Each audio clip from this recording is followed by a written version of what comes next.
So before we get into the next segment, I need to apologize because it's really the segment would have been better if they had just edited all of me out of it because I really couldn't get any traction. We had to interview these two puppets. They're not puppets, they're monsters. And that's it.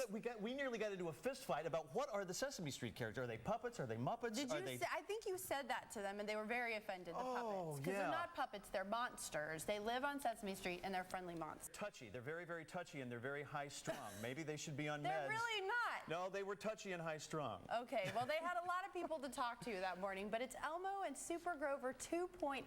He's gotten a whole new costume for this season and it's the 41st anniversary of Sesame Street. Check out the celebrities. You're going to have Jude Law, Jason Bateman, Amy Poehler is going to be on. So just a host of things to celebrate their 41st. And here's our interesting chat with whatever they are. Monsters. We are so excited to welcome into Studio 10 today in honor of the 41st anniversary of Sesame Street, executive producer Carolyn Parenti and two of her friends from Sesame Street. Welcome, Carolyn. Welcome. Thank you. Thank you for having us. Can we have what you're having? Yeah, we're always having a good time. That's right. We're always having a wonderful time. We always have a good time on Sesame Street. 24/7. So what is in store for season 41? We understand there's like an alter ego, there's a superhero, there's a crime fighter. What's going on here on Sesame Street? This sounds interesting. What is this? Tell us this. Well, it is actually our very own Super Grover who's had a makeover and is now Super Grover 2.0. This is me we are talking about. It is. Super Grover, how do you transform into Super Grover? Do you go into a phone booth? Well, you know that they do not have many phone booths around these days. Yeah. So, Yeah. no, I Had to improvise. yeah. Basically, you know, I get dressed in private just like everybody else. He has a whole closet full of the Super Grover uniforms just hanging there. Ready to go. Yeah. Now, do you How have do you like my new outfit, huh? I like it very much. That's one classy lightning bolt there you've got. Yeah.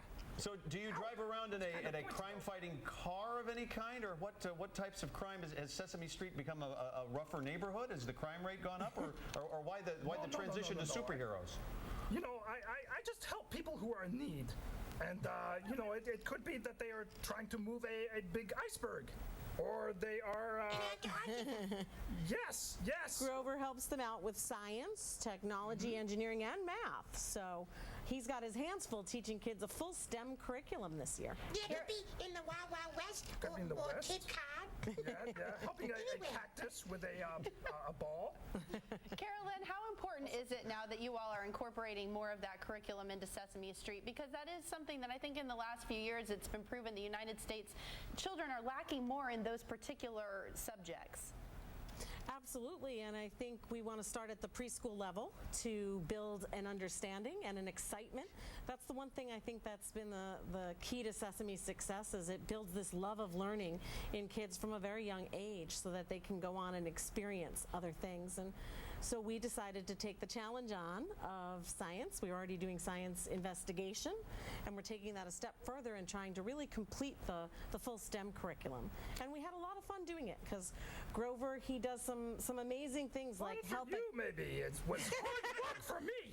You help a cow walk down steps. Yes. We learn about ramps and balancing And pulleys. and pulleys. Some little birdies get the piano up in their tree. That's right, a lot of technology. Elmo, we understand that you have extended your contract for another year. Your agent worked out a deal, and you will also be on board for the 41st season. What do you have in store for us this year?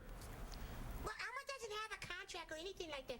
Elmo just lives He on just Sesame lives on Street. Sesame Street. But Elmo's gonna they have wonderful play dates with some celebrity friends like Jude Law and Colin Farrell and Jennifer Gardner and Jason Bateman. Elmo loves to name drop. They all have agents. Hey, Carolyn, how important is it too that you kind of incorporate these celebrities into the Sesame Street experience, and how many of them come to you and say, hey, I would really like to be on Sesame Street? Well, we're very lucky because at this stage, Sesame Street does have a long list of people who come wanting to be on the show. And reason we have celebrities on the show is purely educational. We know that it extends the learning when the parents co-view. So we have parodies and celebrity bookings that are just there to draw the parent in, and it's been that way from the very first season of Sesame Street. When you go in every day, does it feel like you're going to work, or are you just kind of walking into a fantasy every day? Well, working on Sesame Street isn't work. It is, we have a really good time. Yeah. And we really love all the play dates we have, the people we get to work with, and the kids we get to meet. If you could work with just one of the characters, who would you work with? That's a tough one. Who would you work with? That's not a fair question. On Sesame Street, we don't work, we play, and we all play together. Carolyn, I understand you're the first executive producer that actually grew up watching the show from the very, very beginning. How do you feel like you're kind of bringing the experience of having grown up on Sesame Street to your job? Well, I think it was one of my favorite shows when I was a kid, and so now getting to lead the creative vision and knowing what an impact this show has, of not just here but around the world, it's pretty amazing. We have a lot of fun, but we take it very seriously so that we can go about teaching the right curriculum in the right way. Well, Carolyn, thank you so much. And Elmo and Grover, congratulations on your 41st seasons. It's really your 41st season of 41 seasons. It's really exciting. Well, we love living on Sesame Street. Go Super Grover. Yes, guys. 2.0. I salute you. See, they were sensitive and pretty high strung. And adorable. Yeah, you can't beat Sesame Street. You know, in fact, we're even going to make Elmo our Studio 10 Win Stuff word for today. It's your chance to win just by watching. You get online, it's very easy. Just go to studio10.tv, click on the Win Stuff link at the bottom of the homepage, type